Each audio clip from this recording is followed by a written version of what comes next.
and the lights go on green at the end of the BP Ultimate pit lane for a critical qualifying session. Part 1 to sort out quali and the grid for race number 31 of the championship. 4 races remain in the Repco Supercars Championship. It's semi-final day at Sandown and the showers have arrived. Gus Tander made the point just a moment ago. You're just going to have to get out there and go for it. All the strategy to some degree goes out the window. It's about innate racing driver skill here and just being able to apply yourself on the critical lap. And if it gets wetter in these next 9 minutes and 34 seconds, what you see right now is going to be about who gets to progress and who gets dumped. Remember, it's progressive qualifying, so those below position number 18, they have their grid positions frozen for this afternoon. You want to try and get into that top 18, then into the next bracket to survive to make it into the top 10 for Boost Mobile Shootout. And these numbers at the start here, they may be the numbers for this session. So Kai Allen, Chaz Mostert now with a 12.2. These numbers may be the pivotal numbers for this first segment of qualifying, as you just explained, Neil. So when we're looking at it, Anton De Pasquale's just done a 12.08. Heimgartner is a superstar in the rain. He's done a 12.14. James Golding was superb in the wet weather at Bathurst. Remember, he was up there in contention to win the race. He's now into 5th. The fortune tellers will be those that prevail in this session because you do not know what's next in terms of track grip, and it will vary from corner to corner. You're going to have to do a lot of guesstimating to understand how to deal with it. You have to have supreme feel in the palms of your hands in terms of the middle ear balance and the seat of your pants, and there's Macaulay Jones off the road in the very slippery conditions I described. Your explanation of that really innate driver stuff is being displayed right now. Mostert up to position 3. Randall now to the top on a 9.2. Woody immediately jumps over him. He's done a 9.2. De Pasquale. It's going to toss and turn and tumble. These orders are going to continually change. Forward now up into position number 3 in car number 14. Watch the cut line. Keep an eye on those below. It's Golding, Ojeda, Percat, Davison, Heimgartner and Jones at the moment. That's Cam Hill. Gee, I reckon now, if it stops, you come straight in and you put the fresh tyre on. You're only a second, and now we've done an 8.8. That's almost the same pace as we've seen all weekend. I'd be putting another set on, Larko. Davey, I'm with you. I don't know why more of them don't just walk out here where I am on the pit lane, look up at the sky. We are in the sweet spot right now. You should have brought your drivers in 2 laps ago. I'm sorry. Put them on new rubber and post your time now. It is getting wetter out there as Ryan Wood pulls to the inside to give clearance for those coming up the back straight. That's what they're focused on at the moment. And right nearby is Moorabbin Airport, where you get a pretty accurate forecast of what the conditions look like at the moment. That's Bryce Fullwood, turn 9 in the Middies entry this weekend. It's getting slipperier and slipperier out there, so the times will continue to drift. At the moment, it's Jones at the peak. And those below the line, Murray, Evans, Reynolds, Cameron, Davison and Heimgartner may not progress given these conditions. I think it's done. I think now, after the missing that little window that Larko spoke of, that they should have been in and done that, they didn't. And as a consequence of coming in and changing it, I can't see anyone going any faster. I mean, look at that there for David Reynolds. He almost drips off the side of the road straight away. Golding does the same thing.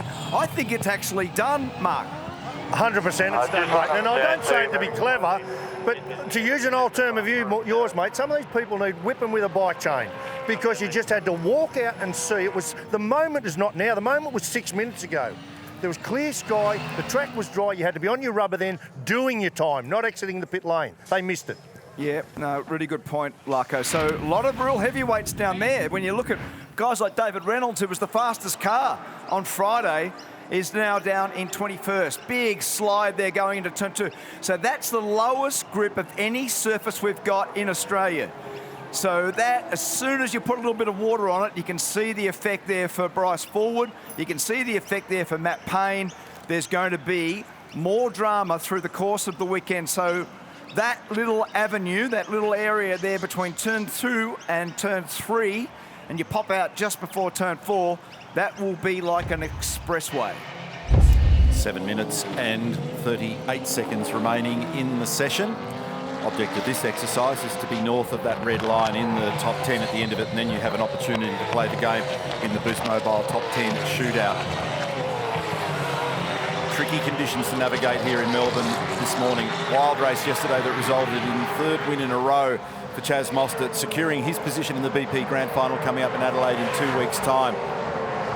Time that Macaulay Jones did in that last session is only a couple of tenths away from best practice all weekend, so the conditions weren't too bad at the moment where he pulled the trigger. Is there going to be sufficient... We'll probably hit this lap, so keep pushing and let me know when you can go green next. Is there going to be sufficient grip out there at the moment to get somewhere back to even those numbers? That was Phil Keed in the background talking to Bryce Fullwood, who's gone to the top on a 9.5. Yeah, so again, to your point, the Macca time from before was an 8.7. We're already done a 9.5. So with more pressure and temperature, this will just continue to get faster without another sprinkle. So that was at the bottom of the statement, though, wasn't it, in a very small font, without another shower. And that's what they're all battling against out there at the moment, trying to figure out what might work. Now, Cam Waters is showing some pretty decent numbers at the moment. Mid-sector for him's the best in the field. On current estimate, that could get him to the top. And Cam Hill's gone very quick in Sector 1. 9.5 is the target. Staying in the top 10 is the real deal here. And Brock Feeney has gone to the top on an 8.9. So the conditions aren't too bad at the moment. Matty Payne quickly gets him displaced. 8.9 for Matty, then Cam Waters 8.9. Kai Allen with a 9.2. Brock Feeney tumbles back into 4th position. Watch for Cam Hill. Hill's got 2 big numbers next to his name so far. Suggesting he'll get to the top. Di Pasquale knocks everybody off now with an 8.7. And there is Cam Hill, and he's out in the grass. So that lap not able to be completed as described. That's a weird spot to spin. And the exit of turn 9. So he would have got on the curb on the right-hand side and looped it around. So we'll see what's happened. So that's the aftermath. But it would have been sitting on that blue and white painted curb on the right-hand side, and when he's grabbed a lot of torque and a lot of throttle angle in second gear, it lit up the rear wheels and spun off the curb to the inside fence. Like he didn't make contact with that guardrail too heavily. But that number, Neil, the cumulative number he had there was going to be more like an 8.5. It was a really good lap. You just saw then the tail wag from Cam Waters just coming off the top of the curb there. So that's the other part of this equation, that the track might be semi-encouraging you in places to have a crack, but you put a bit of water on top of that glossy enamel on the top of the curbs, you can just imagine how slippery it is with these tyres. So looking at this now, Di Pasquale with an 8.69. That's a really impressive lap with a little bit more water coming back down onto the track now. And a lot of them coming in. So when you look at Will Brown, 3 minutes, who's down in 13th, he may have just missed the window again.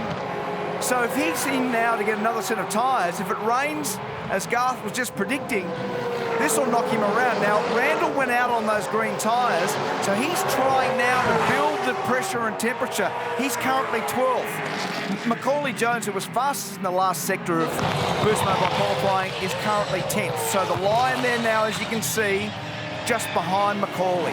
How many sentences after this session are going to start with if? I reckon the answer to that is substantial. There's going to be a lot of if and but at the end of all of this. We are 60 seconds away from knowing how this final qualifying session is completed.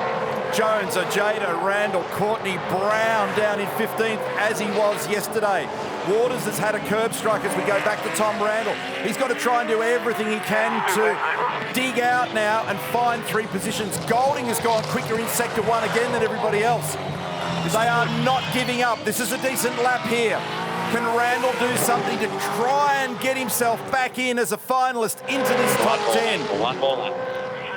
He's got to do it. He's got to do it. He's got to do it on this lap now. He's done a 9.4 on that lap. That was a tenth slower again. His best has been a 9.1. He remains in position number 12. I beg your pardon, 13. But Hill, you mentioned him a moment ago, Mark. He's down in 18th. He's just done the fastest sector of the session. He's clinging by his fingernails at the moment to try and get out of the jail that he put himself in earlier, spinning at turn 9. Exactly. The number he had earlier was absolutely sensational. He would have been 2nd or 3rd on that earlier number. James Courtney comes across the stripe, and Courtney comes up to 10th. Great job, a 9.06. He puts Golding out of the 10. So he's an interloper. Here comes Cam Hill. What's it do? And Cam Hill comes up 14 spots to 4th. Well done.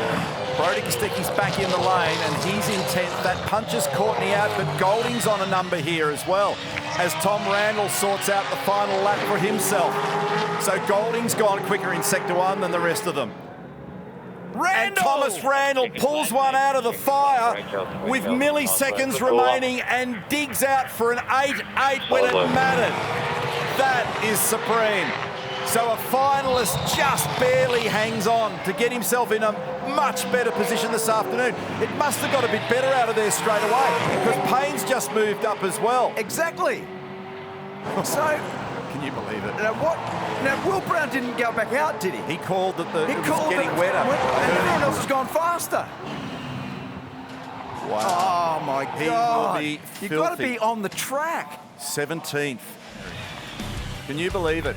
Let's check out the results of qualifying 31.2, the second portion of it, the top 10 to get to progress. We're going to see him in Boost Mobile qualifying coming up very shortly. And the last runner will be Anton Di Pasquale. And the first runner that we're going to see is Brycey Forward, who's on fire this weekend in the Middies car. Just outside, we saw Kostecki, Jones, Golding, Percat, Courtney, Ojeda, but Brown is the exclamation mark there. Look at his name, sitting down in 17th now. Yesterday, he set this place on fire with a storming drive from 15th back to second position. It was genuinely incredible, and he's going to have to do something like that special again today. Reynolds, Cameron, Davison and Heimgartner, they fill out the bottom end of the field after part 2 of Boost Mobile qualifying.